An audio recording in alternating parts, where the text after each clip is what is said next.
বন্দে পুরুষোত্তম পরম প্রেম দয়াল শ্রী ঠাকুর অনুকূলচন্দ্র রাতুল চরণে শতকোটি প্রণাম জানাই। ইষ্ট পরিবারের সকলের চরণেই প্রণাম জানাই।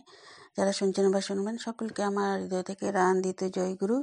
তো আমি কিছু ভুল টুল বলে থাকলে কমেন্টে জানিয়ে দিবেন। তো আমি এখানে শ্রী শ্রী বদ্দা মানে পিতৃদেব বলছিলেন তাকে পাওয়াটাই জন্ম জন্মান্তরের সাধনা।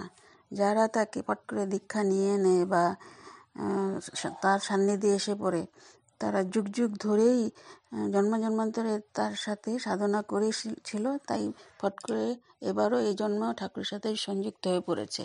তো এখানে মঙ্গলবার 5 চৈত্র 1380 ইংরাজি 19/3/74 সন সকাল 6:30টায় সত্য অনুসরণ পাঠ শুরু হলো।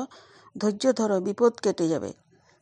তো একের পর এক বাণী পাঠ করলেন যথাক্রমে বাংলায় শ্রীকণ্ঠ মাইতি, হিন্দিতে বসওয়ান সিং, উড়িয়াতে বংশীধর হাতি, অসমিয়ায় ডক্টর প্রশান্ত বরা, ইংরাজিতে গুরুপ্রসন্ন ভট্টাচার্য পণ্ডিতদা সবাই পাঠ করলেন এগুলো।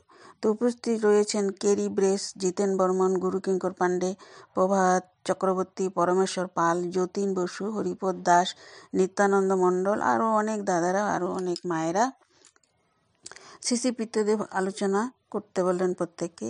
তো হরিপদদা বললেন ইষ্টের চরণে মন রেখে নিয়ম শৃঙ্খলা সহকারে চলা। তো শ্রী বদ্দা আরও সহজভাবে বুঝিয়ে দিলেন, ঠান্ডা মাথায় বৃদ্ধি বিবেচনা করে ইষ্টের উপরে ভরসা রেখে বিপদে মোকাবিলা করা, ধৈর্য ধরে কি করলে কি হয় তা ভেবে নিয়ে যেমন বিপদ তেমনভাবে মোকাবিলা করা। তো শ্রী শ্রী পিতৃদেব এই প্রসঙ্গে গল্প বললেন একটা। একবার পাবনায় ঘরে আগুন লেগেছে। ঘরের উপর চালে আগুন, কাছে জল নেই। সবাই চিৎকার করছে আগুন আগুন, আর অযথা ছুটাছুটি করছে। আমি শুনে গিয়ে দেখি অনেক পুড়ে গেছে ঘরের। সবাই বলছে রক্ষা করা যাবে না। হঠাৎ মাথায় বুদ্ধি এলো। একদল ছেলে দেখে বললাম, নে ধুলা জলের মতন করে আগুনের মুখে দে। এইভাবে দিতে আরম্ভ করলে তো দেখা সবার চোখও লাল হয়ে রাঙে উঠে গেল। তো আগুনটা নিভে গেল। তবে আগুন নিভে ফেললেন। আর একবার আনন্দবাজারে আগুনে সাংঘাতিকভাবে লেগেছিল। সবাই হই হই করছে। আমি গিয়ে লাইন দিয়ে দাঁড় করিয়ে দিয়ে দূর থেকে জল আনিয়ে দিতে লাগলাম। ফলে কি বেশ কিছুক্ষণ দেওয়ার পরে আগুন নিভে গেল। হঠাৎ মাঝখানে দিকে ভীষণ আগুন দেখে প্রত্যেকের মা নিজের ছেলে নিয়ে ব্যস্ত, ছেলেকে ঘরে নিয়ে যাবে বলে। হঠাৎ দিকে আমার মাও আমাকে টানছেন, ঘরে চল। অনেক কষ্টে হাতে পায়ে ধরে তো মাকে নিস্তার করে আবার এসে যোগ দেওয়া। কিছুক্ষণ পরে আগুন নিভে গেল। এবার প্রশ্ন করলেন পরমেশ্বরদা, সব বিপদ কি ধৈর্য ধরলে কাটবে? শ্রী পিতৃদেব বললেন, হ্যাঁ, সব বিপদই ঠাকুরের দয়ায় কাটে, যদি ঠান্ডা মাথায় চিন্তা করে চলা যায়।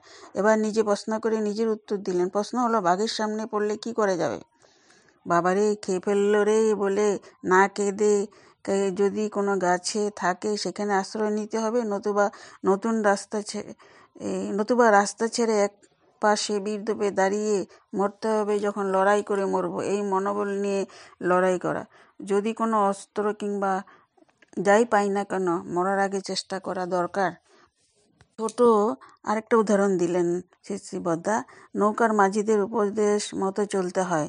তা না করে নৌকা দুলছে বলে এদিক ওদিক করলে এমনিতেই ডুবে যাবে। তা না হলে মাঝি মন প্রাণ দিয়ে নৌকা বাঁচাতে চেষ্টা করে ও বেশিরভাগ ক্ষেত্রে সক্ষমই হয়। সত্য অনুসরণ পাঠ শেষ হতেই পণ্ডিতদা আচার্য প্রথম খণ্ড থেকে বাণী পাঠ করলেন। বাণী পাঠ শেষ হলো। শ্রী পিতৃদেব জিজ্ঞাসা করলেন, সত্য অনুসরণের আসল উদ্দেশ্য কি পাঠ করার? তো কেউ উত্তর দিচ্ছে না দেখে পিতৃদেব শ্রী বদ্দা দয়া করে বললেন, সত্য অনুসরণ পাঠের আসল উদ্দেশ্য হলো পরম প্রেমময় শ্রী ঠাকুরের সঙ্গ লাভ করা। সত্য অনুসরণ পাঠের মাধ্যমে একান্ত তার সঙ্গে যোগসূত্র গড়ে ওঠা, ফলে তাকে একান্তভাবে উপভোগ ও সঙ্গ লাভ সম্ভব হয়। কখনো মনে এরকম ভাব না জাগে, আমি আলোচনা করছি মানে অন্যকে যাজন করছি। সবসময় মনে হয় যেন তার সঙ্গ লাভের আশায় এই পাঠ করছি, তাহলে পাঠের আসল উদ্দেশ্য সার্থক হবে। তোমার সঙ্গ আমাকে তোমার ইচ্ছা পূরণ করতে সর্বদা সহায়তা করবে, মনের ইচ্ছা পূরণ করতে সর্বদা সহায়তা করবে। তো তিনি সত্যান্বেষণের প্রতিটি বাণীর মধ্যে দিয়ে আমাদের কাছে জীবন্ত হয়ে উঠতে চান, ধরা দিতে চান। সুতরাং ভক্তি শ্রদ্ধা সহকারে পাঠ করা প্রত্যেকের উচিত। সত্যান্বেষণের প্রতিটি বাণী আমার নিজের জন্য নিজে পাঠ করে নিজেকেই বলা হচ্ছে, এটা অন্যের জন্য নয়, এটা পাঠ নিজের জন্য। প্রতিটি বাণী নিজের জীবনে যথাযথ অবশ্য পালনীয়। বাণীগুলি অন্যের কাছে কতখানি প্রযোজ্য তা দেখা দরকার নেই। তাই সত্যান্বেষণ পাঠ করতে হয়, তাই পাঠ করে। কেন পাঠ করা দরকার সঠিকই জানি না।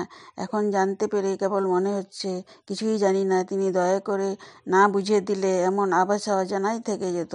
অনেক সময় পার হয়ে গেল, নে এবার উঠি। এমন সময় জনৈক দাদা এসে প্রণাম করে জানালেন শরীর মন ভালো যাচ্ছে না, তাই এক জ্যোতিষী পাথর ধারণ করতে বলেছেন। শ্রী পিতৃদেব তাকে পাওয়াটাই জন্মান্তরে সাধনা, আর তাকে পেলে অন্য কিছু করতে ইচ্ছাই হয় না। এর জন্য নামের স্বাদ লাভ করতে হয়, চলাফেরায় জপ অভ্যাস করে নিতে হয়, বাকিগুলি এর থেকে সব হয়ে যায়।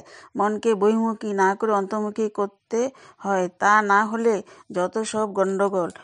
তখন অনুযোগ অভিযোগ এসে ঘিরে ধরে, তখন তাবিজ পাথর কত কী প্রয়োজন হয়। তিনি পরশ পাথর, তাকে বাদ দিয়ে অন্য কিছু ভালোবাসাটাই নিরর্থক। পাথর আবার লাগে নাকি? তার দয়ায় লোহাই সোনা হয়ে যায়।